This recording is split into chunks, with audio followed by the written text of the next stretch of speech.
সফলতা কার না ভালো লাগে বলেন তো?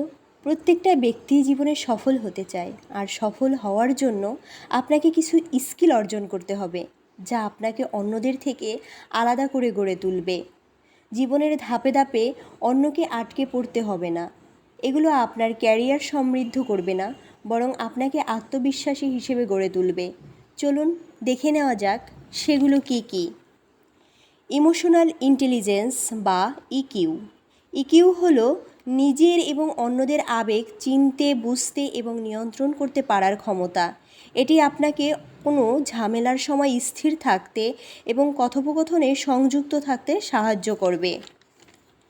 দ্বিতীয়ত হলো নেগোসিয়েশন। এটি এমন একটি দক্ষতা যা আমরা প্রতিদিন ব্যবহার করি। বেতন বৃদ্ধি চাওয়া থেকে শুরু করে মতবিরোধ নিষ্পত্তি পর্যন্ত নানাভাবে এর প্রয়োজন হয়। তাই দক্ষতা থাকা জরুরি। সব কিছু কেবল আপনার ইচ্ছে বা মনের মতো হবে না, বরং পরিবেশ ও পরিস্থিতি বুঝে সেই অনুযায়ী সিদ্ধান্ত নিতে হবে। নিজের দক্ষতা বা অভিজ্ঞতার যেন অবমূল্যায়ন না হয়, সেজন্য নেগোসিয়েশন জানা জরুরি।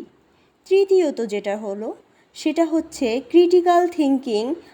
এটাই এমন একটি বিষয় যেটা পরিস্থিতি, তথ্য এবং ধারণায় স্পষ্টতা এবং যুক্তি দিয়ে মূল্যায়ন করার ক্ষমতা।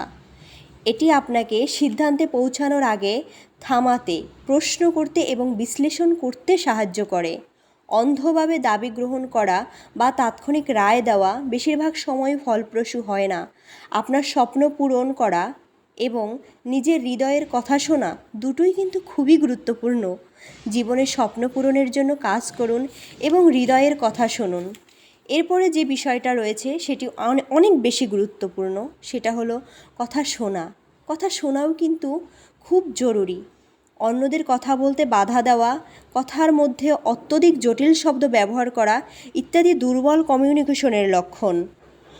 সময় আমাদের মূল্যবান সম্পদ এবং এটিকে সঠিকভাবে ব্যবহার করতে জানা একটি বড় দক্ষতা। কিভাবে লক্ষ্য নির্ধারণ করতে হয়, কাজকে অগ্রাধিকার দিতে হয় তা জানা জরুরি। এই দক্ষতা না থাকলে আপনার কোনো কাজই ঠিক সময়ে সঠিকভাবে হবে না। তখন নানা দিক থেকে চাপ সৃষ্টি হবে। এর প্রভাব পড়বে ক্যারিয়ার এবং ব্যক্তিগত জীবনেও।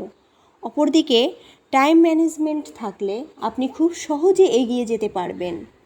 সুতরাং আমরা সব কিছুর আগে নিজেকে সফলভাবে গড়ে তুলি, তাহলে চাকচিক্যময় জীবন আপনি আমাদের হাতে ধরা দিবে।